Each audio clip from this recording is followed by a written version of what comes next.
harga sejumlah bahan pangan di Pasar KM5 Kota Palembang, seperti daging ayam potong dan daging sapi di Kota Palembang. Di H-1 Hari Raya Idul Fitri mengalami kenaikan. Doli, salah satu pedagang daging ayam di Pasar KM5 mengatakan, untuk harga daging ayam besar Rp40.000 per kilogram.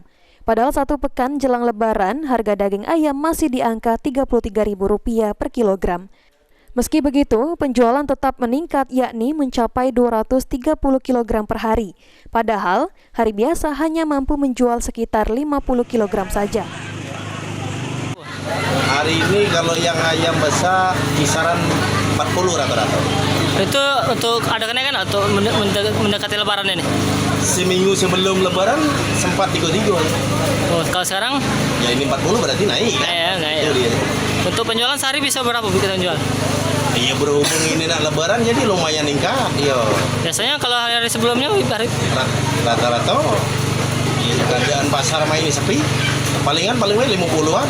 Kalau sekarang kalau Lebaran nih? Kalau tadi baru 2 pikul 30.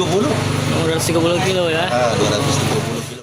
Senada, Acong pedagang daging sapi mengatakan, harga daging sapi yang dijual menjelang Lebaran ini bervariasi, mulai dari harga Rp160.000 hingga Rp180.000 per kilogram, atau naik dari sebelumnya di kisaran Rp135.000 per kilogram. Menjelang Lebaran ini, penjualan meningkat drastis, yakni mencapai 1 ton per hari, padahal di hari biasa hanya mampu menjual 250 kg saja.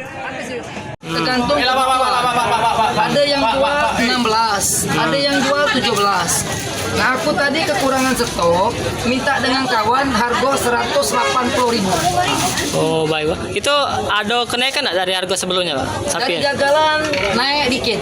Berapa kalau boleh tahu? 102.000, 103.000 ke 105.000. Nah, kalau Potongan hari ini. kalau kita dari sebelumnya naik berapa, Pak? Kalau aku harga biasa di 135, 140. Ini aku naik ke 10.000. Jadi 100? Dari 135, 140. Ilham Wahyudi, PAL TV.